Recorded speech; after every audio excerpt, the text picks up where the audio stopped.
everyone, and welcome to very entertaining videos. Today I'm back and I'll show you the tiniest redstone selector panel ever, made by myself, and as you can see it's right behind me and it's real tiny.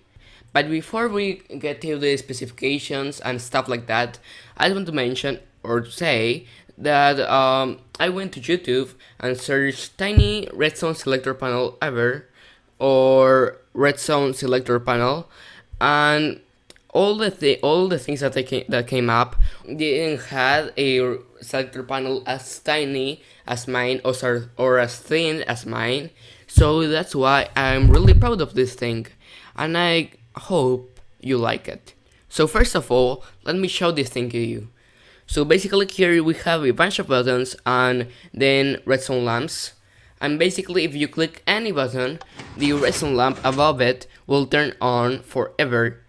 But if you click another button, this redstone lamp will turn off and this one will turn on again forever. So basically you're selecting the input that you want, which is very cool. And basically this is a very little input for a bigger contraption. So this isn't like a auto smelter or sugarcane farm or anything like that.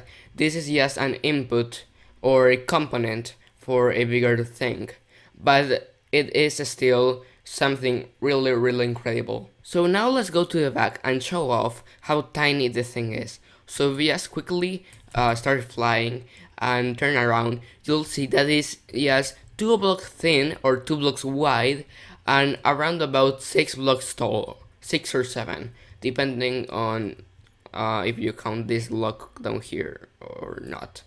But yeah, basically 6 blocks tall and 2 blocks wide, which I consider is something very tiny for a device like this one, a selector panel. So without further ado, let's go to a tutorial. So step number 1 is to create a frame. We'll be using this part over here. I will only be doing 3 modules for the tutorial, but you can extend it as much as you want. So first of all, we'll be placing these blocks at the bottom.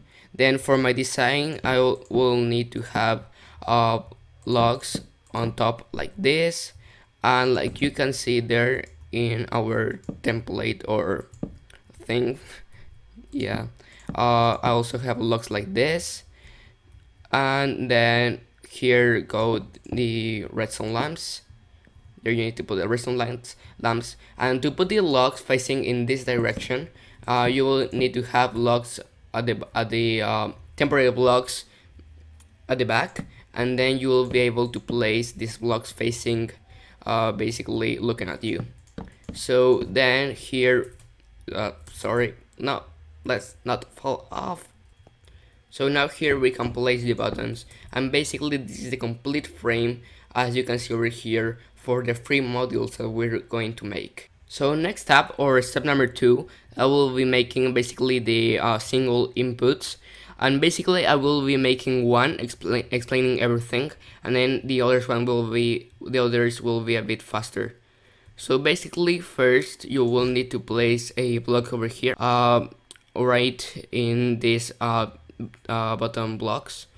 Then you'll need to place a repeater looking in that direction, and then you'll want to place a piston. So what you looking up a normal piston, so basically you can just do that and that will work, and that's pretty cool.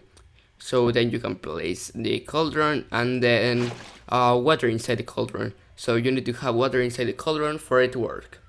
Then place another block on the redstone lamp, and then a comparator on top of that block. So for the others, just place more blocks over here, the same thing, repeaters. Then we can place the single pistons like that, more cauldrons, water inside the cauldrons. Be careful, don't spill water outside to your redstone. You won't want that to happen. Okay, so that's it for the step number 2, or the single inputs, and now we can go ahead and do the last part of our tutorial. So we will only need these blocks for the last part. You'll want to come to the top over here and then shift, be sure you shift, and then put observer blocks facing into the comparator. So it may be a bit difficult, but they basically, this part needs to be looking up basically, and the face or thing should be looking at the comparators. Mine is in the face because of the texture pack, but same thing really. Then you'll want to place pistons looking down over here, and this is basically the resetting mechanism for it to reset each time. Then place blocks on top of the pistons, or the back of the pistons technically, and then redstone all over the place. So as you can see, I just made all these 3 modules very simple in almost no time, and we can check that they working perfectly. So as you can see, there are no errors.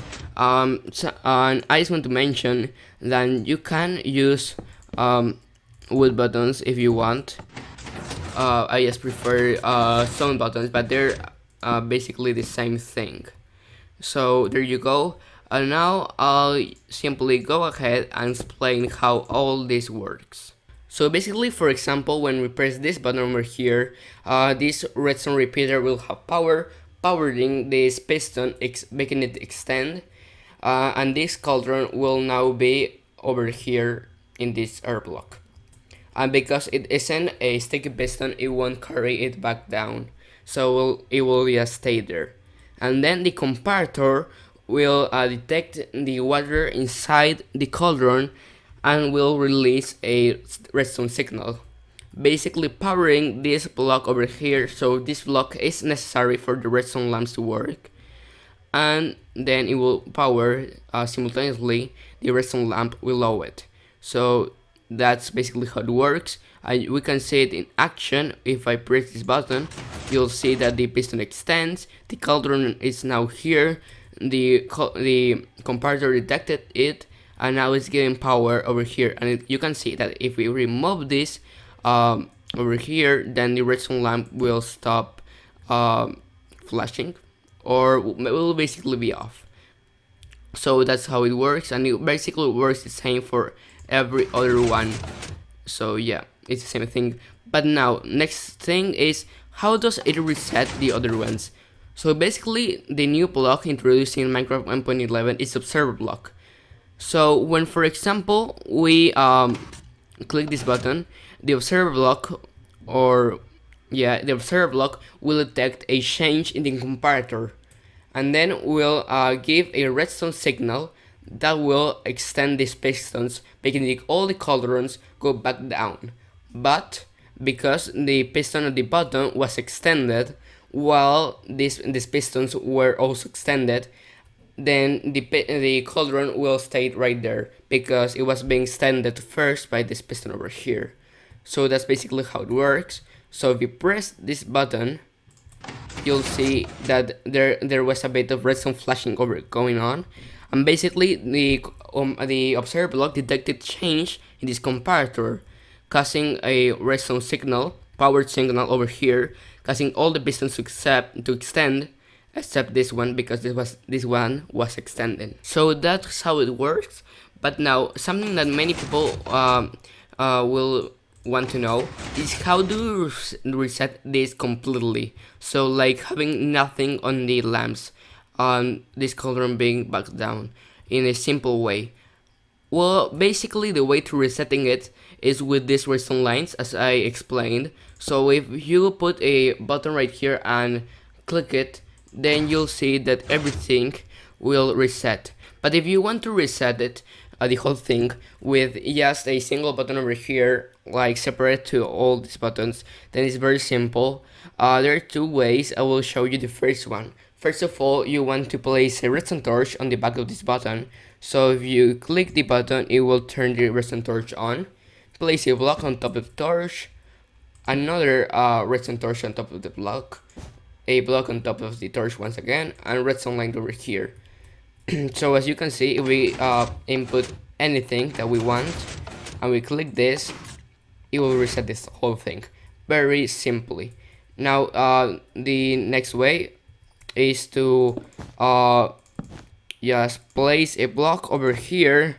Then you can put a comparator or a repeater. I will put a repeater, then put an observer looking into the repeater like we did over here. You can place a block, redstone on top, and that's basically the same thing.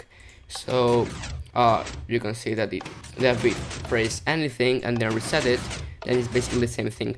Only thing that this one doesn't use redstone torches. Depends on you basically. Something that you may also want to know is how to lock this system completely. So for example, you can have a password into this, but basically if you have a constant pulse to this, for example a lever, if you turn it on, it's a constant pulse and you'll see that the pistons are always extended. So you can see that if we press everything, this will light up, but the mechanism won't work. It's like having a button with a redstone lamp. So that's how you do it. If you want to have an on-off switch like that over here, then it's like the thing that I showed you with the button, but instead of having a button, having a lever. So you can see that everything works nicely. But if I power this lever, then you can't basically do anything. Next up is a question that many people will have, and is how do I take the output from this thing? So basically this is an input to a bigger device, but how do you take the output from this to put it to that device? So basically the output comes from the cauldrons, and as I already explained, and basically the first way that you could have a output is by placing blocks here and having extra comparators over here that will work as the output.